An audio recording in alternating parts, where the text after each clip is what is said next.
மம்தானி அவர்கள் இந்த அறிவிப்பு வெளியானதுக்கு அப்புறமா பில்லினியர்ஸ் எல்லாம் வந்து நியூயார்க் சிட்டியை விட்டு வெளில போவாங்க அப்படின்றாங்களா? அது எந்த அளவுக்கு சாத்தியமா? போக மாட்டாங்க. அவங்க நியூயார்க், அவங்க வியாபாரம் நியூயார்க் தான் இருக்குது. இப்போ நீங்கள் வந்து பார்த்தீங்கன்னா, குறிப்பாக அமெரிக்காவில் வந்து மிகப்பெரிய துணி நிறுவனங்கள் இருக்குது இல்லையா, அவரோட ஹெட் ஆஃபீஸ் நியூயார்க்கில் தான் இருக்குது. மாற்ற முடியாது. அதை அதுக்கு இல்லாட்டி இங்கே இருக்குது ஃப்ளாரிடாவில், இல்லை இங்கே இருக்கும் லாஸ் ஏஞ்சல்ஸ் டக்குன்னு மாற்ற முடியாது. இவருக்காக மாற்ற முடியாது. அவங்க வந்து நெகோஷியேட் பண்ணி டேக்ஸ் கட்டர் தான் பேச முடியுமா ஒழிய, அதனால் பலன் வந்து அவங்க நிச்சயம் கிடைக்காது. இப்போது ஒருவேளை சார், இப்போது மம்தானி இந்த ஒரு மாடலை வந்து அறிமுகப்படுத்தாரும் போது அது எல்லா நகரங்களுக்குமே ஸ்ப்ரெட் ஆகிறதுக்கான வாய்ப்புகள் இருக்குமா, இல்லை ஒவ்வொருத்துக்கும் தனித்துவம் இருக்கும்? இந்த இடத்துல வந்து இந்த சென்சிட்டிவ் இஷ்யூ ஏன்னு கேட்டிங்கன்னா, நியூயார்க்கில் அந்த புதிய மேயர் வரப்போகிறதுக்கு காரணம் வந்து என்னன்னு கேட்டிங்கன்னா, நியூயார்க்கில் நிறைய யூதர்கள் வாழ்கிறாங்க. அது வந்து ஆங்கிலத்தில் பேர் ஃபினான்ஷியல் டிஸ்ட்ரிக்ட்னு பேர். அந்த ஃபினான்ஷியல் டிஸ்ட்ரிக்ட் தான் வால் ஸ்ட்ரீட் இருக்குது. அந்த வால் ஸ்ட்ரீட்டில் சுற்றி இருக்கிறவங்க, அங்கே இருக்கிற மிகப்பெரிய நிறுவனங்கள்லாம் ஓன்டு பை யூதர்கள். அந்த யூதர்களுக்கான பிரச்சனைகளை பேசுகிறாரு. தவறு பண்ணுறீங்க நீங்கள் அப்படிங்கிறார் அவர்.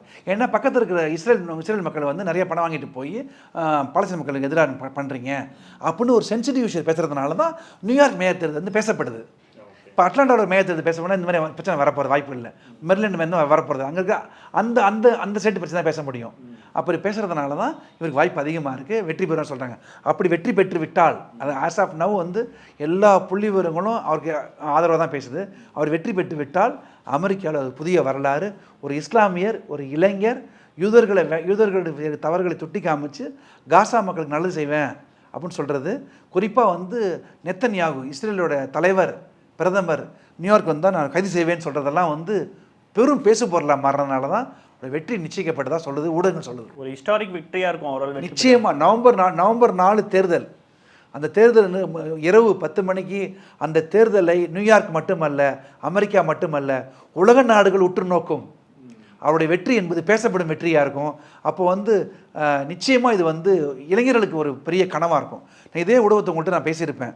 ட்ரம்ப்புக்கு எதிராக கமலா ஹாரிஸ் வெற்றி பெற்றிருந்தால் அங்கு நாட்டில் உள்ள இளைஞர்களுக்கு மட்டுமல்ல, உலக இளைஞர்களுக்கு பெரிய புத்துணர்வு இருந்திருக்கும்.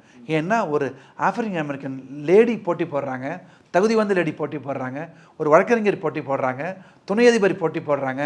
இந்த அம்மா ஜெயிச்சு வந்தாங்கன்னா அங்கே இருக்க இளைஞர்களுக்கு ஒரு புத்துணர்வை தரும்னு சொன்னதை போலவே இவர் ஜெயிச்சு வந்தாருன்னா இளைஞர்களுக்கு பெரும் பெரும் கனவுகளையும் ஊக்கத்தையும் தரக்கூடிய வெற்றி அது மாறும்.